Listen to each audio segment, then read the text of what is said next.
Tuesday afternoon, union members keep their energy strong in day 2 of their strike against General Motors. Fueled by their drive for better contracts, the honking and support from the community keeps those with the local UAW 2164 motivated. Their efforts will pay off in the end. Everybody I've talked to is they want a good contract. They want to get back to work. I mean, this is a lose-lose for everybody. Nobody wants to strike. Discussion remains underway between union officials and General Motors as union members are wanting to negotiate their contracts, hoping to see improvements on several key issues like wages, health care, and temporary hires in their path to permanent employment. Tuesday came what some call an unforeseen move by GM for the nearly 50,000 union members on strike. We were supposed to have had our health care through the end of the month, but sadly the company, they dealt a little bit of a low blow and ceased them as of this morning. While there is no immediate resolution to the strike, our local union members say they are thankful the community buys the products they make, and they support their decision to strike. Union members say they believe when the company is doing well, the employees should also prosper. The union has compromised over the years, especially during the bad times, compromised tremendously. We're looking to move the needle in a little bit of a different direction at this point because things are different. You know, we're 11 years removed from some bad times. For now, those on strike are standing united. In Bowling Green, Cory McCauley, 13 News.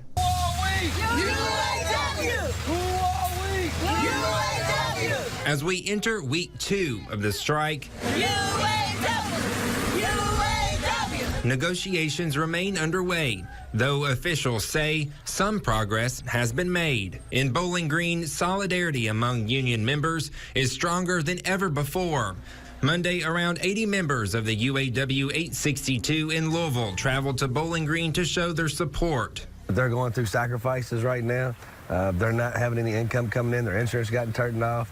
They've tried to prepare for this for so long, such as we have. Though UAW 862 represents workers at the Louisville Ford Assembly Plant, they say it could just as easily be them, which is why they brought enough food to feed more than 400 people.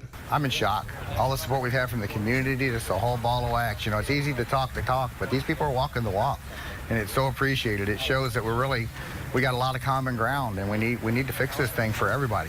Day 8 of the strike brings bad news nationally as GM laid off more than 1,200 additional workers in the U.S. and Canada, and the strike is estimated to cost GM around $100 million a day. At the Corvette plant, Monday was supposed to be the first day for around 60 transfer employees who moved to Bowling Green to launch the new second shift. I didn't want to leave the area. I've left my wife, my daughter there, and I'm going to come down here to work, and we'll see what happens with our contract here. I'm just hoping that the union could gain some of the stuff that we've given back over the years. Though some progress has been made, officials do not see an end in sight, and local union members are prepared for however long this may last. We'll begin registration and some of those processes for strike pay and benefits beginning tomorrow, and it should end on Wednesday. In Bowling Green, Cory McCauley, 13 News. Back seat, no side. From the cars in the back to those in the front. Go.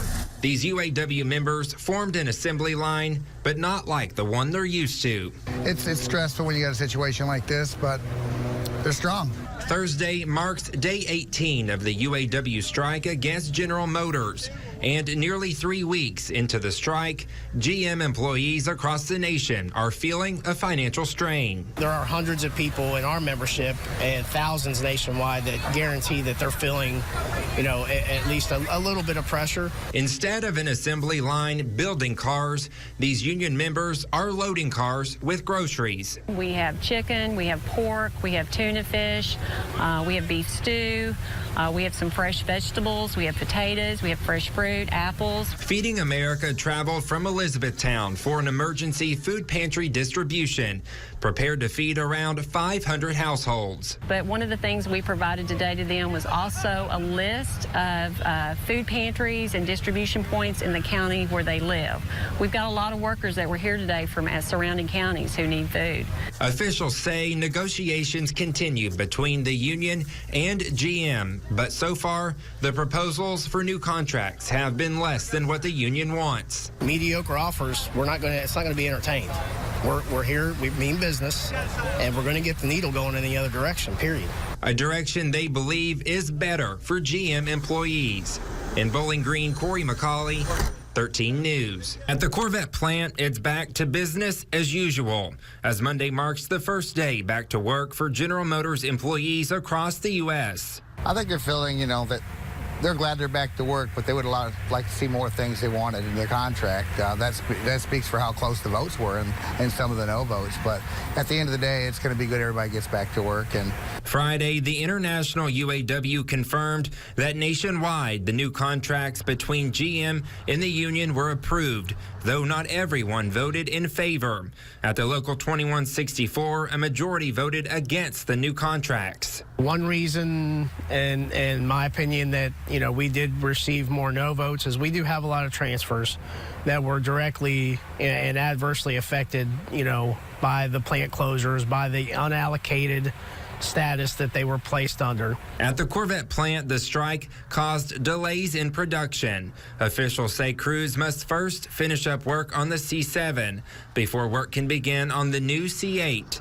Just as work started back up, it will soon once again stop because of a scheduled 3-week downtime in order to get the plant ready to build the new model Corvette. We're back right now producing the 7th generation Corvettes. We are going to undergo some launch-related downtime. That's between the weeks of November 18th through December 6th. New employees, new contracts, and in time, a new future for the Corvette. In Bowling Green, Cory McCauley, 13 News.